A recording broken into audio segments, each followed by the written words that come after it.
കുഞ്ഞായി വാങ്ങിച്ച ഷാർക്ക് നമുക്ക് ഇത്ര വലുതായി കുഞ്ഞായി വാങ്ങിച്ചതാണ്. മുള്ളൊക്കെ ഉണ്ട് അടിക്കണ്ടല്ലേ, വലിയ വലുതായി മുള്ള. അതുകൊണ്ട് നമ്മുടെ നാട്ടിലേക്ക് പോകാൻ വേണം. അപ്പോൾ നമ്മൾ ഈ ടാങ്കിൽ ഇപ്പോൾ ഫിൽറ്റർ വലിയ സമയമായിട്ടുണ്ട്. അപ്പോൾ നമ്മൾ ഒരു മാസം കഴിഞ്ഞിട്ടേ വരുള്ളൂ. അപ്പോൾ ഒരു 6 മാസമായി ഫിൽറ്റർ ക്ലീൻ ചെയ്തിട്ട് നമ്മൾ പാക്കിലൊക്കെ പോകുന്നതിന് മുമ്പായിട്ട് നമുക്ക് ഫിൽറ്റർ ക്ലീൻ ചെയ്യാൻ പോകും. ആ വീഡിയോ എടുത്തില്ല. അപ്പോൾ നമ്മുടെ എക്സ്റ്റേണൽ ഫിൽറ്റർ ഇവിടെ ഇരിക്കണം. ഇതാണ് നമ്മളുടെ എക്സ്റ്റേണൽ ഫിൽറ്റർ. നമ്മളിപ്പോൾ ആദ്യം തന്നെ നിങ്ങൾ ഒറ്റയ്ക്ക് എടുത്ത് നോക്കട്ടെ. എന്താ ഇവിടെ എക്സ്റ്റേണൽ ഫിൽറ്റർ ഇതാണ്. എന്താ വെള്ളം വരുന്നത് കയറിപ്പോയി ഫിൽറ്റർ ആവുന്നു. നമ്മൾ കുറേ നാളായി ക്ലീൻ ചെയ്തിട്ട് ഇതിൽ ശരിക്കും ആൽഗി എല്ലാം വന്നിട്ടുണ്ട്, കണ്ടില്ലേ? അപ്പോൾ എന്തെല്ലാം എക്സ്റ്റേണൽ ഫിൽറ്ററിന് നമ്മൾ ഒട്ടും വെള്ളം ക്ലീൻ ചെയ്യേണ്ട ആവശ്യമില്ല. കുറച്ച് വെള്ളം ഒഴിച്ച് കൊടുത്താൽ മതി എപ്പോഴും. പിന്നെ ഈ പായൽ നമ്മൾ മീൻ കഴിക്കാനായിക്കോട്ട് ക്ലീൻ ചെയ്യാണ്ടിരിക്കുന്നത്. അതിന് പവർ പോയി അതിൻ്റെ നമ്മളിങ്ങനെ നേരിട്ട് ഇവിടെ അതിൻ്റെ വാൽവുണ്ട്. ഈ വാൽവ് നിങ്ങൾ അടച്ചില്ലെന്നുണ്ടെങ്കിൽ തുറക്കുമ്പോൾ വെള്ളം പുറത്തത്. പക്ഷേ ബക്കറ്റ് ഇടുന്നോ ലോക്കിന് അയച്ചു, ഇതയച്ചു. നമുക്കിങ്ങനെ പൊക്കി നോക്കാം. ഇങ്ങനെ ഇത് ഊരാട്ടോ, ഉണ്ട് എനിക്കിതിങ്ങനെ ഊരാം. നമ്മളിത് വാൽവ് അടച്ചുകൊണ്ട് വെള്ളം വരില്ല. നമ്മളിപ്പോൾ ഇത് തുറന്നപ്പോൾ ഇറങ്ങുന്നുണ്ടോ? നമ്മൾ ഇതാണ് നമ്മുടെ ഫിൽറ്ററിൻ്റെ അവസ്ഥ. ഇതാ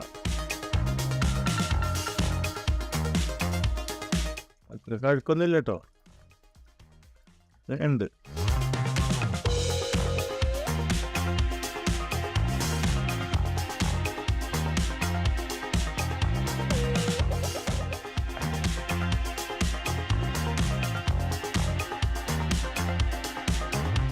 പിന്നെ അടിയിൽ വേറെ ഫിൽറ്റർ ഉണ്ട്.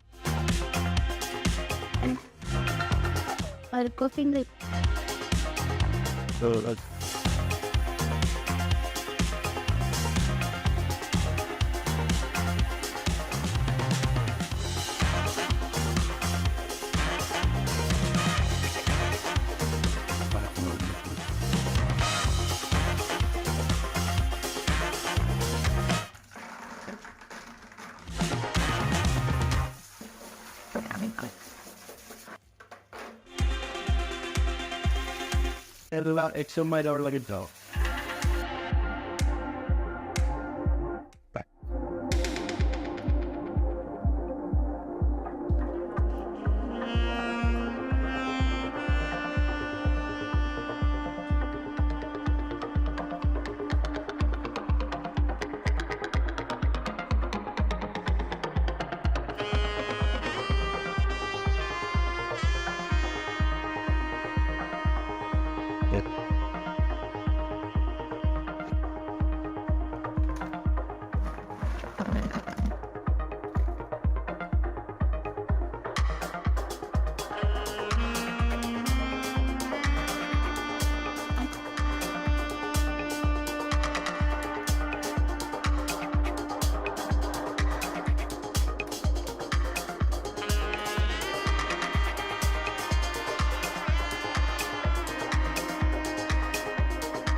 ഫിൽറ്റർ വർക്കായി, ഉണ്ടോ?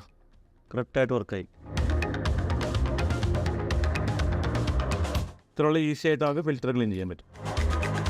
പിന്നെ അകത്തെ അവസാനം പാവലി ഉണ്ട്. ഷാർക്ക് ഭയങ്കര പടക്കലുണ്ടാവും. ഞാനപ്പോൾ തെച്ചിട്ട് കഴുകാൻ പോയത് നാളെ കുറേ എടുത്തിട്ട് നല്ല പടയുണ്ടായിരുന്നു. ഷാർക്ക് നല്ല പടക്കണ്. ഓ, വെള്ളം കംപ്ലീറ്റ് താഴ്ചയ്ക്ക് തൊട്ട് ഞാൻ വെള്ളം വെച്ച് വെള്ളം ഇതിൽ മാറ്റാൻ പോകണം. വെള്ളം മുഴുവൻ മറ്റായിരിക്കില്ല കേട്ടോ.